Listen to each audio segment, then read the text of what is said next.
Hello, everyone. Welcome to the fourth episode of Mock Talk.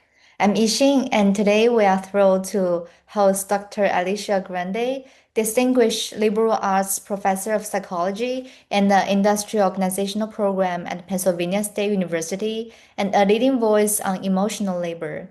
Her work has reshaped how scholars and organizations understand the real costs and benefits of managing emotion at work. In our conversation today, we'll explore practical tools for healthier emotional management, including the BRAVE model, and how AI has been reshaping this field, and how often hidden experiences such as women's health at work should inform better research and practice. Welcome, Dr. Alicia Grande, and thank you very much for joining our mock talk today. We have much to discuss with our audience, and I love to begin by congratulating you on your new book, Emotionally Charged: How to Lead in the New World of Work. I think it's a fantastic contribution. The book actually translates your decades of research on emotional labor into practical guidance for leaders. Could you walk us through one of your favorite tools or frameworks for the action to action for the readers? Sure. Let me just give a moment of background. So, the book was written, part of what makes it really cool is the book was written with my friend and former grad school cohort member, Dina Denham Smith. And the cool thing is that she is a executive coach, which means she works a ton with CEOs and leaders in the C-suite. So she brought this really practical perspective. She knows how to talk the talk. She knows how to stop academics from talking too academically. Yeah. And then I shared the science and provided a lot of the what we know works in terms of interventions from the research. So one of my favorite things that I also really learned a lot from is what to do in an emotionally charged moment.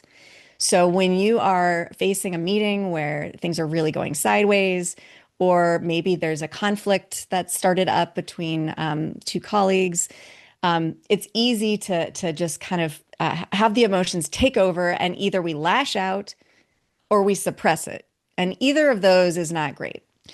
So we looked into the research to find out what would be other strategies to help leaders manage that cool, calm, and collected persona they're supposed to have. And we found a couple of things. I mean, in general, emotionally expressive leaders are actually seen as more approachable and as better leaders. So that's like one thing just to keep in mind, that being emotionally suppressed is not necessarily beneficial to the followers nor to the leader.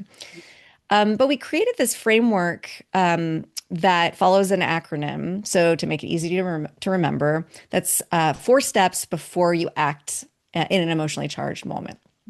And the acronym is BRAVE because it takes courage I love that word. to do these things. Right, as Brene Brown says, it takes courage to be vulnerable.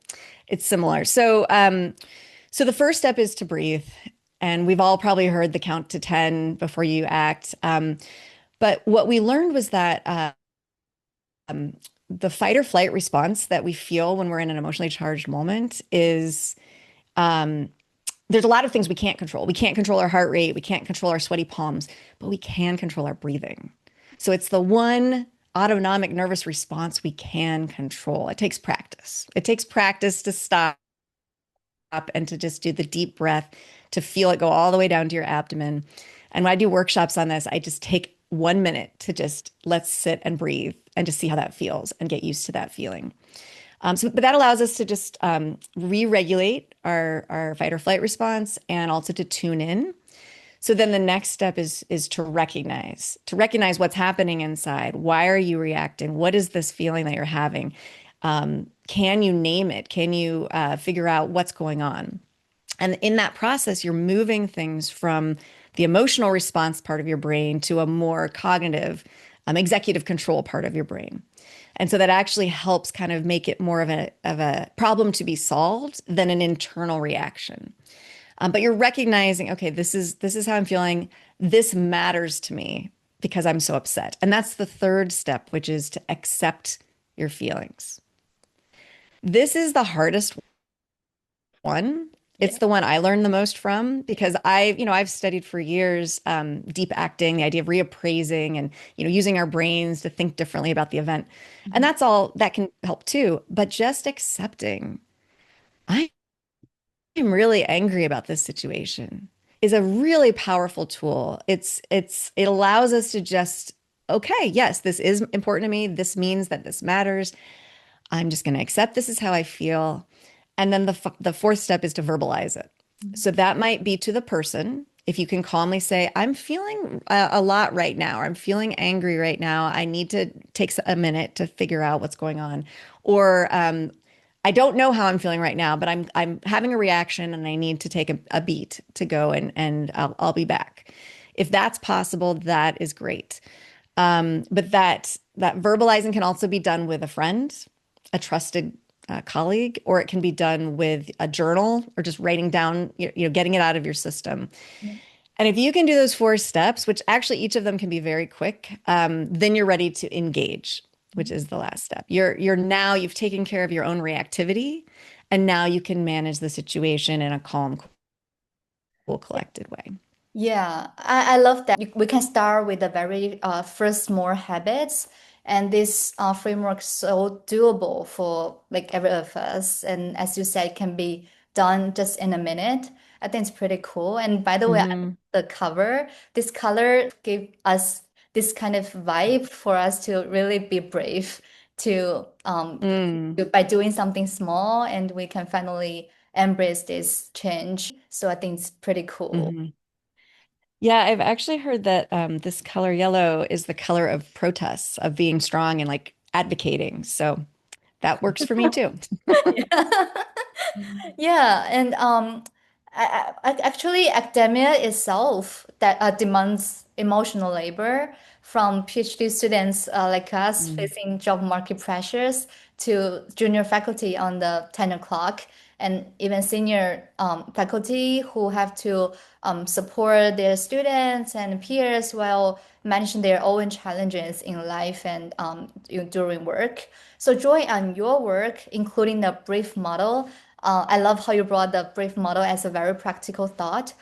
So, what evidence-based practices you think can mitigate those harmful emotional loads in these academic settings, and how does a brief model apply specifically in the academic context, which is maybe a little bit different from the industry corporate world?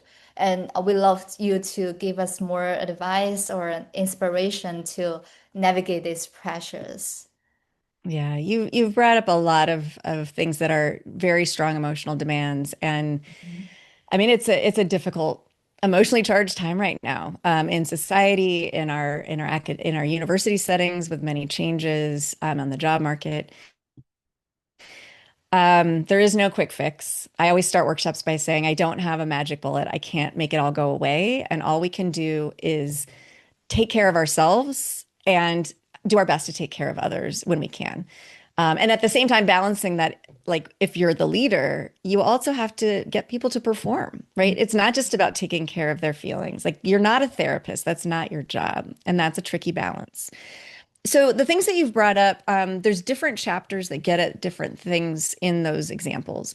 So some of them are things that you have to manage your own emotions, like trying to get tenure. So you have to manage your frustration at a rejection. I just did a workshop about how to build resilience in response to rejections because the norm is to get rejected. Yeah. I can't tell you the number of papers I've had that have gone through 3 or 4 different journals before they find a home. Like that's just very normal. So there's techniques for managing your own emotions. There's also techniques for managing someone else's emotions. And you might be someone who people come to. You're the emotional load carrier. You're kind of holding everyone's feelings. Maybe you're like me, where you have a box of Kleenex in your office because that's just a place people feel safe to cry, and that's okay because you're feeling it. You're accepting that that's how you feel. But it can be a lot. So I mean, there's a variety of different techniques in the book and assessments to figure out what works for you. I would like to share one other kind of useful strategy that's also a courageous acronym, which is about taking care of yourself. And we reviewed the evidence. I know that people are tired of hearing about exercise and eating right, and we know that in my research, we've shown that dealing with all these emotional demands actually can make us even drink more and eat unhealthy, right? So if we're just holding it all in, we're going home and we're not taking care of ourselves. So what we know from the research is that taking care of yourself allows you to take care of others. It allows you to lead better. So if you want to be a good leader, if you want to be a good academic, you've got to take care of yourself, because you get to that point where you're so burned out, you're not being productive, and you're probably snapping at people, and you're probably not processing information effectively. Yeah. So we took all the evidence from the recovery literature and put it into an acronym, recognizing, of course, that exercise and sleep and all these other things that we know need to happen.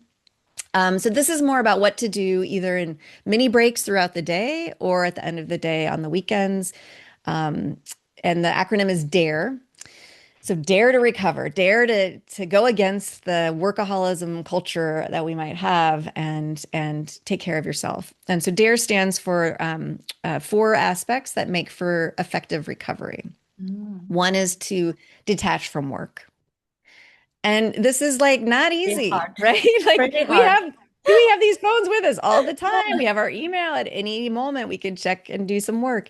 My laptops, I'm in my home office right now, right? We can't get away from it. And yet we have to. And even if you're at work and something is happening, or if you're dealing with, you just got a rejection in your inbox, taking a moment to detach from your workspace and physically and then psychologically detach from work can be so restorative. And for me, it might be as simple as just leaving my office and walking around outside. Mm. There is evidence that seeing nature is Yeah. also restorative. Seeing green, instead of the metal and the hard edges of our offices. But anything that works for someone to just, what will motivate you to detach? Well, and sometimes that might be your kids. Kids require your full attention. You can't be focused on work if you're taking care of kids, and that can be one of those aspects. So the first is detach. The second is to have autonomy or autonomous choice. So me telling people, breathe, or do exercise is not autonomous choice, right? You have to choose what works best for you. And the evidence on micro breaks shows that if like you can choose to look at nature, or you can choose to do like muscle relaxation techniques, or you can choose to do yoga. It doesn't really matter what the activity is, as long as you've chosen something that works for you. Yeah. I have a little office in my workspace where I put a yoga mat. And so anyone can go in there and just take a moment to just stretch or meditate or whatever it is that works for them. Yeah, that's The lovely. third thing is, yeah, it's like a little unmarked space Yeah. that everyone knows they can Oh, nice. access. The third one is to rest. And again, this is really hard in today's culture to just give ourselves, it feels selfish. It feels wasteful. And if we're striving towards a goal, we think, oh, I don't have time to rest. I don't have time to slow down. Yeah.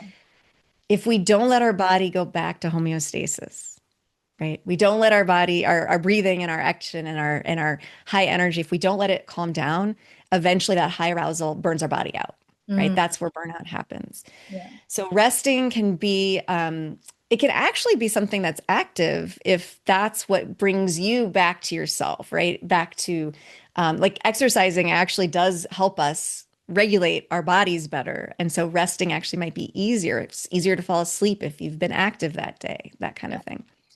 So the third is to rest, which can also take a lot of forms.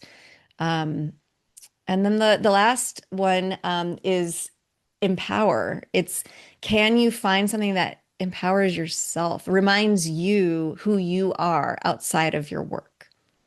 And if all you have is work, and then work becomes really stressful and emotionally charged, or you keep getting rejections in your inbox, Yeah. it feels hopeless. It feels just, it's hard to rebound from that. And so we have to have other things in our lives that are important to us and that we can turn to feel fully empowered as a person and Mhm. switch between when things aren't going well and when Identities. so bad. Yeah. Yeah, so I also heard it's good to have different identities and different Hmm. roles. Sometimes it's, of course, it's exhausting because you have to juggle like with different roles, different demands, but it's also good for us to kind of have this switch between and also really detach from the demand of another Right. role. And I just, Right. yeah, as you Right. If you think yeah, about like a hobby, that's something that does it hits all of them, right? If right? like I do dance classes and that it helps me detach from work, it's my choice, my autonomous choice. I'm resting in that dance class and that I'm doing something that doesn't require regulation or effort in my brain. Yeah. And I'm doing a part of my, I'm empowering myself to feel like more than just a researcher. Yeah, Yeah. all about like self-compassion that we have to Yes. allow ourselves to take this moment to really be self-compassionate before we like dedicating ourselves to our work, to our research, to our life. Yeah. Yeah, Yeah, and remember that the recovery paradox is real. So when we most need a break is when we're least likely to take it. yeah, When we most need a break is when we're least likely. We're so stressed out that deadline is looming. I can't afford to take a minute to breathe. And if you can't take a minute to breathe, you're in real trouble. And actually, it will probably give you more energy to do go back and get that thing done quicker. yeah, definitely. Can't agree more. It's just so difficult to really. It is difficult. It takes practice. It definitely, Yeah. and I find I have to put it in my calendar, Mhm. Oh, these moments of that's a recovery. good idea, actually. Mhm. Mhm. Yeah, since we cannot leave our like email alert, we probably just as well add it to the calendar. So that's really You know good. what else is really fun is to accidentally leave your phone Mm. somewhere. Ah, Just just accidentally leave your phone charging and go for a walk. And it's so freeing to realize you're not reading while you're walking. You're not like checking your email while you're walking because it's really tempting to look at yeah, things while you're outside or while you're with your kids. But it's not giving you that chance to fully disengage. yeah. Well, this two ideas. I think I can just do it like tomorrow. It's just very doable and like Start with one. Start yeah, with one sorry, thing. one. Yeah, Yeah, that's that's right. true. So that's easier. Also, that's easier to like persist if we start with a very small step instead Right. of being too ambitious of look, I totally change my habits or change my, Right. that's just impossible. Yes. Yeah, and in the book we talk about the knowing doing gap. So Mhm. we know we should sleep more. We know we shouldn't drink as much. We know we should exercise, and we just don't do it. Yeah. And the reason is because it's not a habit, right? It's or it is a habit to do the bad behaviors. We haven't corrected it with a new habit, but we Yeah. have to make things, we have to practice them to make them more normal, and then we don't have to regulate as much. They're not as effortful to do if they've become a habit. Yes. I totally agree. And yeah, I love that. So also looking at your CV, I saw you gave a talk in 2014 in our department, Mm-hmm. titled Emotional Labor at a Crossroads. Where have we been and where do we go? Although I was not there, unfortunately, but 11 years on, with AI rapidly reshaping service and knowledge work, it feels like we've reached another crossroads. From your perspective, what has really changed for employees, especially those service workers and for their managers, and also from the theoretical or research perspective, how has the emotional labor research agenda shifted as a result of this? Mm-hmm. Yeah, that's a really broad question. And I think there's some points about that in the recent review that Ali Gabriel led in PSych, personal psychology, where we outline a variety of these kind of new directions. Um, I would say also in the book, we have a chapter about technology changes and how to use these emotional labor skills given the diversity of the workforce, you know, how there's new demands in terms of the amount of diversity. That means gender, racial, but also political diversity in the workplace.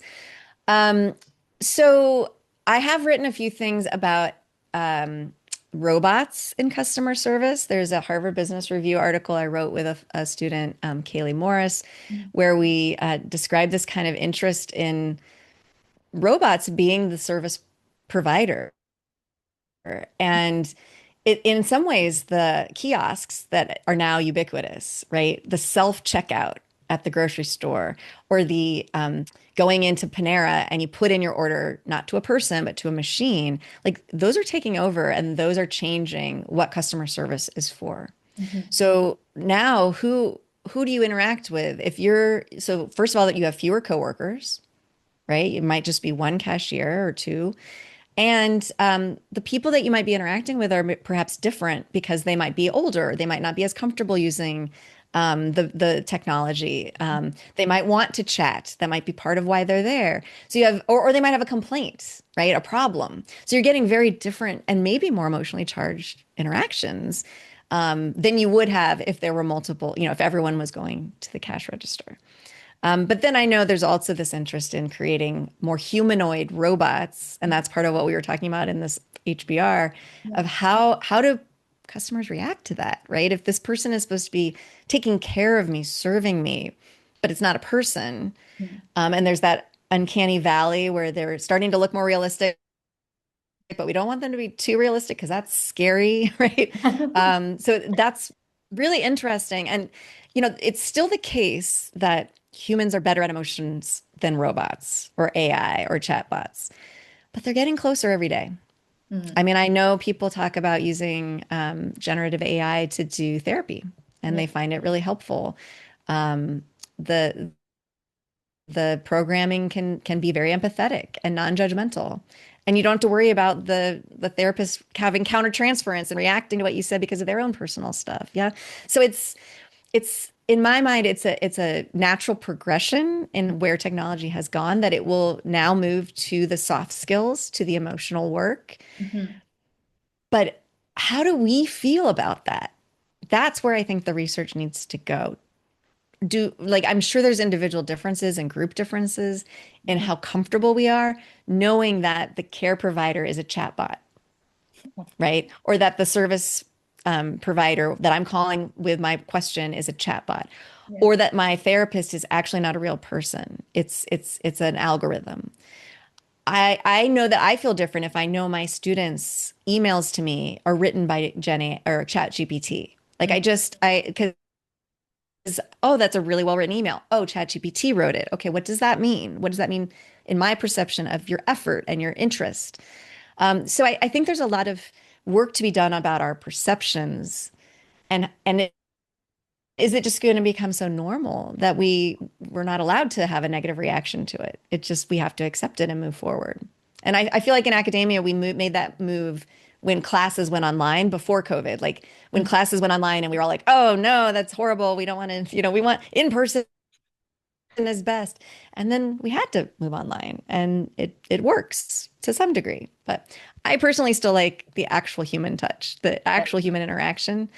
For good or for bad, it's still more valuable to me. But I can see things moving in a different direction that's going to require new research, new techniques, and new implications for sure, practical implications. Mm. Yeah, and there has been a few studies that have come out in the last few years about digital emotional labor. Mhm. James Gross has published one, and Andrew Brodsky and Ali Gabriel just led one as well. How we use text, computer mediated emotional labor, and what that looks like, and is that, I mean, that is different, but how it might have similar, the effort of writing that perfect email that shows empathy or that says the right thing in the right tone. Now ChatGPT can help us with it, right? So now is it less emotionally laborious because we have Mhm. ChatGPT to help? So now it's another layer of technology mediation, right? Yeah. Yeah, and I don't know where that's going, but if I knew that ChatGPT wrote a sympathy note to me, I don't know how I would feel about that if I Yeah. had, a distressing thing in my life. Um, yeah. But and then there's also the emotions of knowing that this is going to take away our jobs. Mm. Like there is absolutely the fear that is somewhat valid that, I mean, like I said about the cashiers, right? There's Yeah. fewer cashiers are needed because you have the technology to take orders. Similarly, we don't need transcribers anymore, right? That's a job that's now gone. Yeah. How much longer until we don't need professors because we can have a robot do it or ChatGPT can generate a lecture. So I think that's very real, and I don't know. I know how we feel about it. I know we have fears about it. And how managers manage that fear is something we talk about in our book. But there's no answers right now because the Yeah, evidence is slow to come out. yeah. We shall only like wait and see what will Yeah. happen. Or do it. Do the research. Yeah, I'll do the research. Yes, exactly. As That's well. how I manage a lot of my fears by doing research on it. Yeah. Like, I used to study work family conflict because I was fearful of Uh-huh. how was I going to manage that. And then I studied COVID. I have a paper on COVID because I was Yeah, scared of that. yeah. It's a way to feel like you're in control when you're really not. Uh-huh. Yeah, I think it's pretty cool as researchers that we can really explore different topics that are on the top of our mind to find out the true answers. Either we can or cannot find it. It's very interesting that we go through this process to learn better, not only about the world around us, but also ourselves. And beyond emotional labor and other topics you have just talked about, you have also advanced work on women's experiences, including menopause at work. I saw your recent publication, and it's a very interesting paper to me, and I really enjoyed reading that. There's a lot in there about women's untold experience, and I'm also doing like gender and leadership research. I'm just very curious what led you to this line of inquiry, and what do you see as the most important findings and future directions for organizations or researchers about menopause? Hmm. Yeah. Well, what led me to it was partially what we just talked about, right? The things that I feel fearful about and don't have control over, I want to study, right? And so menopause was absolutely a train I was on that I was like, I want to understand this better. So I started applying my research skills to learn more about that. And I have this realization that the way that I come to research ideas is some amount of me search, right? Like I need to be passionate about it, because it affects me or affects someone I know. Yeah. Um, and then it needs to have societal resonance, right? So I start seeing it in the news. Like there's so much now about menopause in the media, and my generation of women is going through it, and we're hungry for information. We're not going to accept the ignorance and the lack of and the shame and the stigma around it. And then the third part is recognizing there's a research need. Mm. So the first paper that I did was looking into the reviewing the literature on women's health at work so we could identify where the research needs were. And that we identified the three M's of women's Mhm. reproductive health, right? So menstruation, maternity, and menopause. And in that review with Ali Gabriel and Eden King, we realized that menopause really had the least attention. I mean, menstruation was a very close second in terms of minimal research, with maternity having the most, which is interesting, right? Because maternity is the one that is a choice to some degree and is not experienced by every woman, whereas for the most part, menstruation and menopause are. And we know the least about those. So obviously, menopause is when menstruation ceases for 12 months or more. And it comes with all sorts of symptoms and experiences. Some women have it very distressing, very painful experiences, and medical science has not really kept up, has not done the work of figuring out how to manage that. Yeah. So a lot of the research that we uncovered was focused on these symptoms, right? It's focused on the medical view of it. And then some studies were showing how women with more frequent and more intense symptoms Mhm.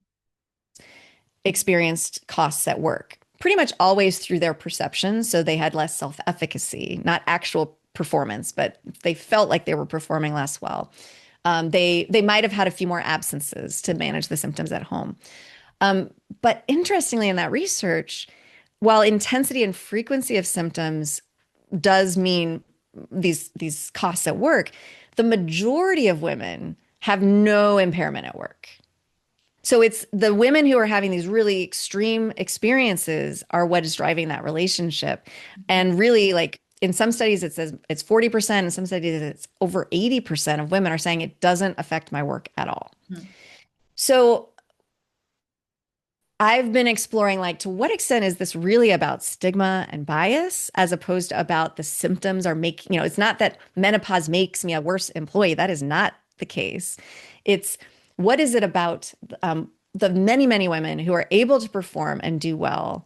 And what is allowing it? Is it just that they're not having symptoms? Is it that they have more access to certain types of healthcare? Or is it that they're in a work environment that is supportive and that gives them flexibility?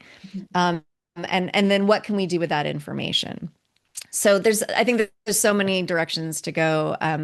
I currently have a project looking at interviews with women that Mallory Decker is leading, who are successful leaders. And they describe their menopause experience, and it's a very positive tale of overcoming these battles with symptoms and then finding one's true resilience and confidence and then being a better leader from that experience, not just for one's self-confidence but also for the empathy for others who are having health issues.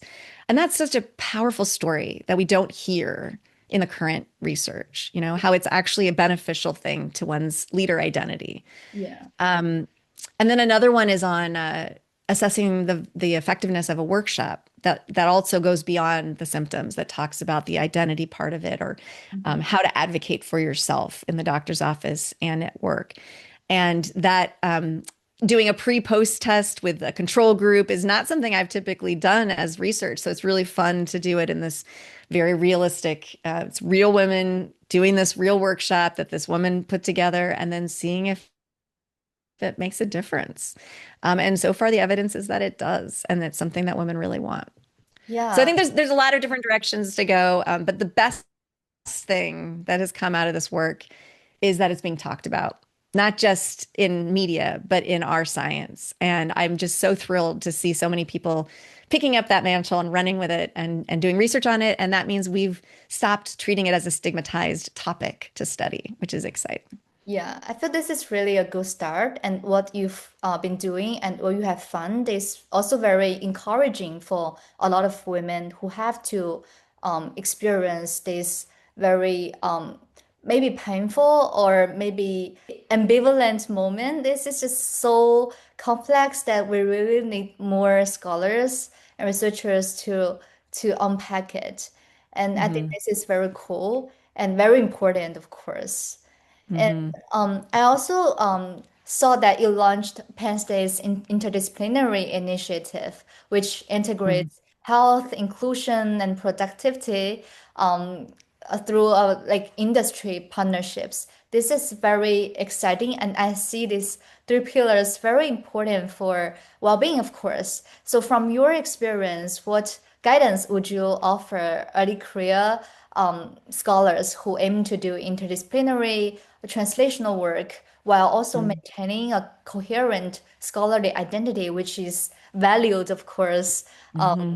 in this academia? So we'd love to hear your advice on this as well. Well, honestly, I probably wouldn't advise it.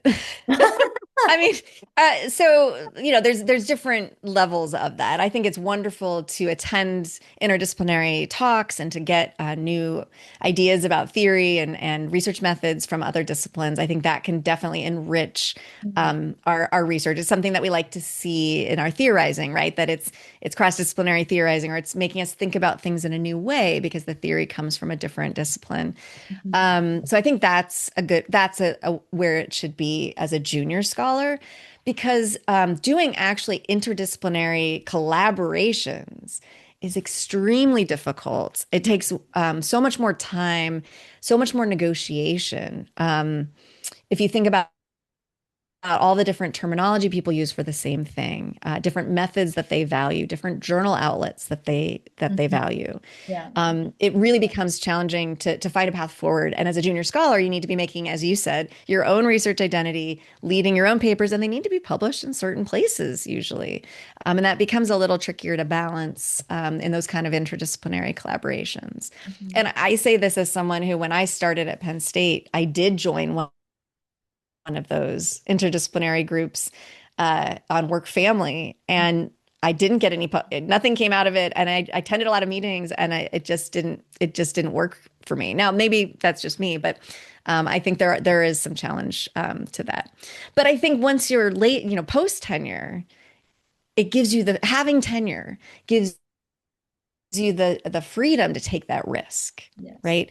It is a risky investment because you don't know if the collaboration is going to work well together. You don't know if it's going to pan out to bring together these different perspectives and theories and methods. But if it does work, it is very powerful. It is very exciting. So you can't. I would caution against that type of risk as a pre-tenure scholar, but tenure makes that a wonderful opportunity, and I am grateful that Penn State supported the Healthy, Inclusive, Productive Workplace Initiative. We're actually going to sponsor through the Center of Healthy Aging as well, which is also at Penn State. We're going to sponsor a menopause a scientific interdisciplinary consortium where we're going to bring together Penn State scholars from all different departments and colleges Mhm. to think about menopause as a research topic and how we can learn from each other and move the research forward. So that's very exciting.